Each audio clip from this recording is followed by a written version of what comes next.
Time है सुबह के 8:30 बजे। एक औरत स्टेशन के प्लेटफॉर्म पर खड़ी है। ट्रेन आती है और वो ट्रेन की तरफ भागती है, लेकिन उसे सीट नहीं मिलती, मिलती है सिर्फ मौत।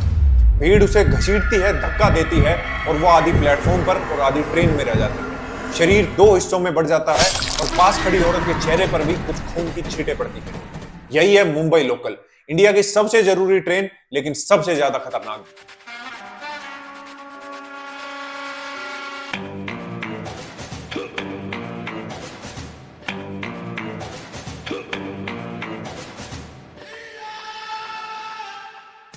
हर साल हजारों जाने जाती हैं, लेकिन न सरकार रुकती है, न सिस्टम सुधरता है।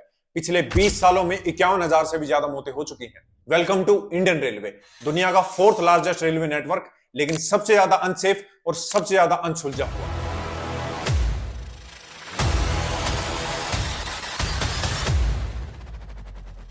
इस डॉक्यूमेंट्री में हम जानेंगे भारतीय रेलवे की असली कहानी, इतिहास से लेकर आज तक, वो स्कैम और वो हादसे जिनके बारे में कोई बात नहीं करता, और कैसे एक ट्रेन, एक टॉयलेट और एक टिकट ने भारत की जनता की जिंदगी को इतना परेशान किया हुआ है।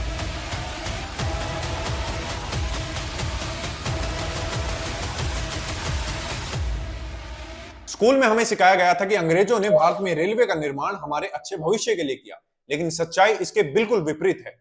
अंग्रेजों ने रेलवे का निर्माण भारत में इसलिए किया था ताकि वो अपने ब्रिटिश साम्राज्य को बढ़ा सके और तेजी से हिंदुस्तान को लूट सके। रेलवे लाइन हमेशा से एक मिलिट्री टूल की तरह यूज हुआ है ताकि हिंदुस्तान पर ज्यादा से ज्यादा राज किया जा सके। चलो मान लिया सरकार निकम्मी है, रेलवे पुराने इंजन को चला रही है, सफाई कर्मचारियों की कमी है, लेकिन जब कोई आदमी खुद रेलवे पटड़ी पर थूकता है या टॉयलेट में सैनिटरी पैड, सिगरेट या बोतल फेंकता है, तो क्या उसमें भी सरकार की गलती है? रेलवे स्टेशन पर खड़े हुए लोग पानी पीने की जगह पर नहा रहे होते हैं, वॉशरूम की दीवारों पर पान की पिचकारी मारते हैं, लाइट और पंखे चल रहे होते हैं, फिर भी वो ट्रेन की छतों पर चढ़ जाते हैं, फिर बोलते हैं कि सरकार कुछ नहीं करती। हर साल इंडियन रेलवे का 12,000 करोड़ रुपए खर्च होता है पान के और गुटखे के थूके हुए दागों को मिटाने के लिए, और इतना पैसा इसरो के 1 साल के बजट के बराबर है। तो देख लो कहां हम स्पेस में जा सकते हैं और कहां यहाँ गुटखे और पान के थूक को मिटाया जा रहा है। 2017 की एक रिपोर्ट बताती है कि रेलवे के टॉयलेट चौक होने की एक सबसे बड़ी वजह है लोगों का उसमें खाली बोतल, सिगरेट, नैपकिन और सैनिटरी पैड फेंकना, और फिर बोलते हैं कि हमारी पूरी बोगी में एक बदबू कहां से आ रही है।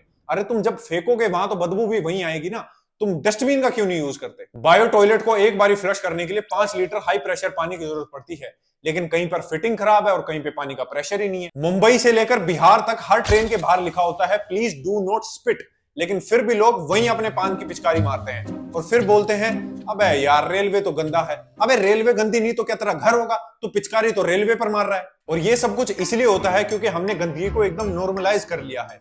हमने मान लिया है कि जो भी करेगी वो सरकार करेगी, हम लोगों की खुद की कोई जिम्मेदारी नहीं है। देखिए एक बड़ा ही कड़वा सच है, जब तक साफ सफाई, लाइन में खड़ा होना और टॉयलेट को टॉयलेट की तरह यूज करना, ये सारी बातें शहर की आदतें मानी जाएंगी, तब तक चीन और जापान से कंपटीशन करना तो बहुत दूर की बात है, हम उन लोगों के आसपास भी नहीं जा सकते।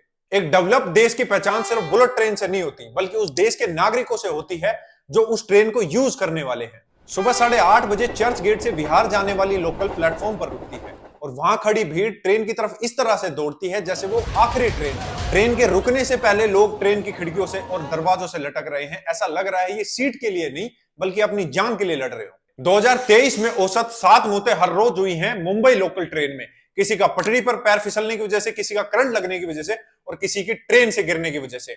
रेलवे खुद ये एडमिट करता है कि पीक आवर में जिस डब्बे में 1700 लोग होने चाहिए उसमें 5000 लोगों को ठूसा जाता है।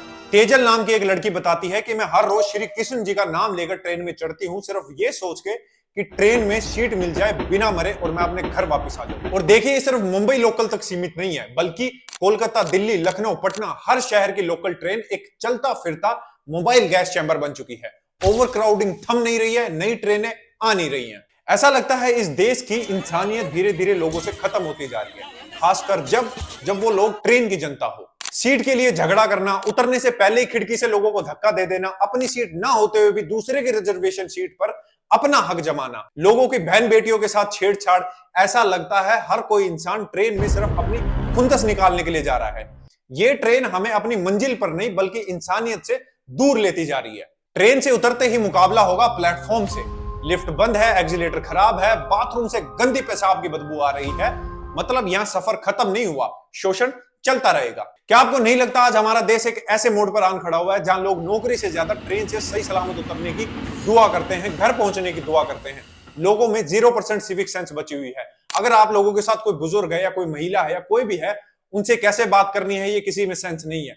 कमोड और डस्टबिन में क्या फर्क है किसी में सेंस नहीं है। कैसे उतरना है, कैसे बैठना है, कोई तमीज नहीं है। रेलवे को सबने अपनी पर्सनल प्रॉपर्टी मान के रखा हुआ है कि जैसे दिल चाहेगा वैसे ट्रीट करेंगे। किसी भी देश में ट्रेन एक भरोसे का नाम होती है, लेकिन भारत में ट्रेन का मतलब है शायद पहुंच जाएंगे अगर किस्मत अच्छी रही तो। ये हाल है हमारे देश के रेलवे के। 2 जून 2023 उड़ीसा का बालासोर, भारत के इतिहास का सबसे भयानक रेल हादसा। 3 ट्रेनें, कोरमंडल एक्सप्रेस, बेंगलुरु हावड़ा एक्सप्रेस और एक मालगाड़ी। 288 लोग मारे गए, 1100 से ज्यादा लोग घायल हुए। किसी का हाथ नहीं था, किसी का सर नहीं था और किसी का तो पूरा परिवार ही नहीं मिला। लेकिन असली झटका तब लगा जब पता चला कि ये सब कुछ सिग्नल सिस्टम की लापरवाही की वजह से हुआ। रेलवे ने इलेक्ट्रॉनिक इंटरलॉकिंग सिस्टम लगाया था ताकि कोई भी ट्रेन गलत ट्रैक पर ना जाए, लेकिन कोरमंडल एक्सप्रेस उसी ट्रैक पर चली गई जहां पर मालगाड़ी खड़ी थी, क्योंकि सिग्नल ग्रीन था। लाखों करोड़ों के इंफ्रास्ट्रक्चर लगने के बाद भी एक इंसानी छोटी सी गलती की वजह से सैकड़ों लोगों की जान चली गई। इसका दोषी कौन? नई दिल्ली रेलवे स्टेशन। महाकुंभ के टाइम रेलवे स्टेशन पर भीड़ इतनी थी कि सांस लेना तक मुश्किल था। जहां रोजाना 7000 लोगों की टिकटें बुक होती थी, उस दिन वहां बुक हुई 9600 टिकटें। 54,000 लोग जनरल बोगी में चढ़े और फिर हुई भगदड़। 18 लोग मारे गए, जिसमें 3 बच्चे भी शामिल थे।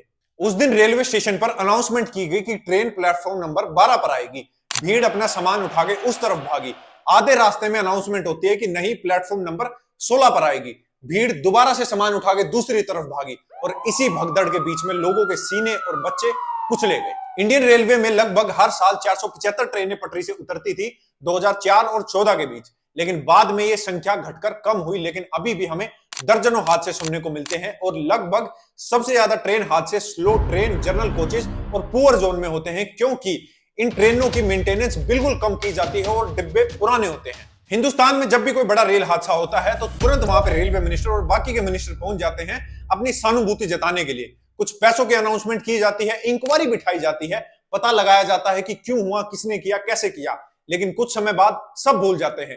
किसी को पता नहीं होता कि क्या हुआ, किसने किया और किस लिए ये सारी चीजें हुई, किसकी लापरवाही की वजह से हुई। रेलवे की सबसे बड़ी ट्रेजेडी ये नहीं है कि हादसे होते हैं, बल्कि ये है कि हमारे सिस्टम को इन हादसों से कोई फर्क ही नहीं पड़ता। चलिए मान लेते हैं ट्रेनें पुरानी है, सीट कंफर्टेबल नहीं है, सीट नहीं मिल सकती, हम खड़े होकर ट्रैवल कर लेंगे। लेकिन साफ पीने का पानी, साफ टॉयलेट और एक चलती हुई लिफ्ट, इतना मांगना भी गुनाह है सरकार से।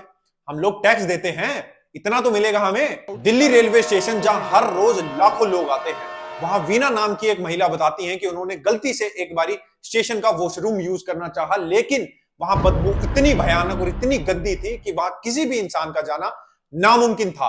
कई महिलाएं बताती हैं उन्होंने 30 साल में सिर्फ एक बारी प्लेटफॉर्म या रेलवे का वॉशरूम यूज किया है और वो गलती कभी दोबारा नहीं दोहराई। बुलेट ट्रेन का बजट 1 लाख करोड़ से भी ज्यादा का है। वंदे भारत का प्रचार पूरे देश में जोरों शोरों से किया जा रहा है, लेकिन जर्नल कंपार्टमेंट में बोतल रखने तक की जगह नहीं है। गरीबों की जनसाधारण ट्रेन को बंद किया जा रहा है और स्लीपर कोचेस की जगह एसी इकोनॉमी को लगाया जा रहा है, क्योंकि एसी रेलवे को ज्यादा कमा के देता है। यह डॉक्यूमेंट्री एक सवाल छोड़ना चाहती है, क्या भारत की ट्रेनें लोगों के लिए बनाई जा रही हैं या सिर्फ वोट और हेडलाइंस के लिए, जो लोगों को डिब्बों के हिसाब से अलग अलग बांट देती है? तो छोटा सा सवाल यहां यह उठता है, क्या हमेशा इंडियन रेलवे के हालात ऐसे ही रहेंगे?